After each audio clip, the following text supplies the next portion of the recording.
বছরে ওই জায়গায় হরিনাম ছিল, তো বটেই হয়েছিল, গত বছরে হয়েছিল, এই বছর হচ্ছে, আগামী আপনাদের সিদ্ধান্ত হচ্ছে গত বছর যারা যারা নাম শুনেছিল এই বছরই যারা যারা বসে আছেন আপনারা একটুখানি খোঁজ নিয়ে দেখবেন আগামী কালকে গত বছরে যারা ছিলেন, যে সমস্ত ভক্ত ছিলেন, আর আজকে যাদেরকে আমরা পেয়েছি এদের মধ্যে এমনও হয়তো একজনেরও নাম আপনি পেলেও পেতে পারেন যিনি গত বছরে আপনাদের সঙ্গে দেখা করে এই বাসরে বসে হরিনাম শুনেছিলেন, কিন্তু এই বছরে তিনি কিন্তু আমাদের মধ্যেই আর নেই।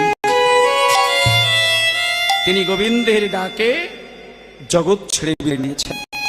তাই আপনি এই বছর হরিনাম শুনছেন, আগামী বছর কমিটি হরিনাম করাবে, গ্যারেন্টি দিতে পারবেন যে কীর্তন আগামী বছরেও এইখানে শুনতে আসতে পারবেন? এই গ্যারেন্টি দেওয়া যাবে না। কেন দেওয়া যাবে না? না, এটা হচ্ছে দুর্লভ মনুষ্য জন্ম।